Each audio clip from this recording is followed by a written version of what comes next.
Hello. Today we're going to go over gathering input from a user and printing an output to the user using that input.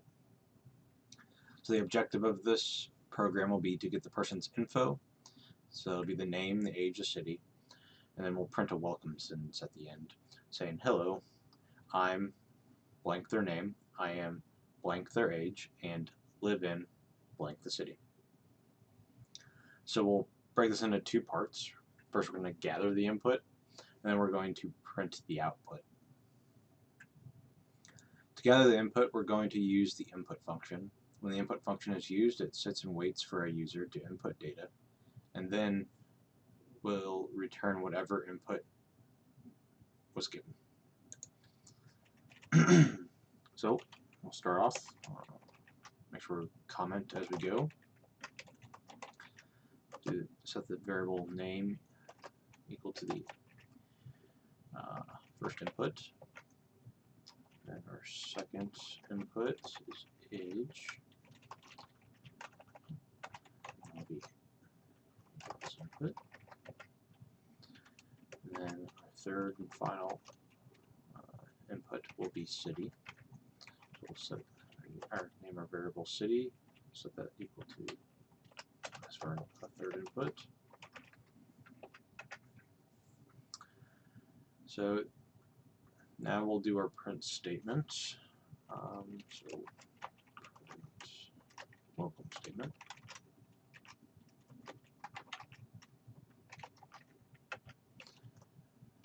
And we're going to do two different ways of concatenating strings or and variables together. One will be with a comma. The other will be with the plus sign. The comma will add a space after the or in between the two variables or the strings. A plus sign will just concatenate together. So if you don't, it will just smash them together. So you have to put the string, the spaces or any white space in between that you need. And we'll demonstrate that here in a second. So we'll open our print function. We'll say hello. And then so now we'll do a comma, and then we're going to put the variable name. And this time we're going to go plus sign because we don't want a space afterwards. I am. We'll put age, and I live in. And we're going to do a comma again.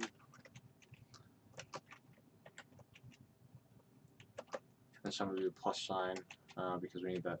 We don't want a space in between the city and the period. So that kind of just makes it aesthetically pleasing to the user when they're running the program. Alright, so let's run this and see what happens. So, run button. Alright, so it's running, but it might be hard to notice that it's asking for an input, but we don't. The user, as us as the user, doesn't. We don't necessarily know that it's asking for input. We just know because we programmed it. So because we don't have a prompt or anything. So we'll go ahead and fill this out. So Tyler, my age 45, and city. Let's put. Alright, so it prints out, hello, I'm Tyler, I'm 45, and I live in Denver. So that's exactly what we wanted. But let's make a little enhancement to the program so that it's a little easier for the users to know what's being asked of them. So we'll add a prompt to the input. So we can put, what is your name? And I put a space afterwards just so that the input isn't just starting right after the question mark. That way it kind of breaks it up for the user. Again, just aesthetically pleasing. It'll work either way. Just nice to make it look nice.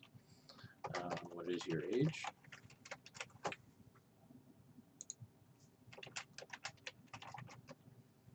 What city do you live in? Alright, save that. Run it. Ah, look. Now we have a prompt saying, what is your name? My name's Tyler. What's your age? I'm 64. And what city do you live in? Well, today I live in Wichita.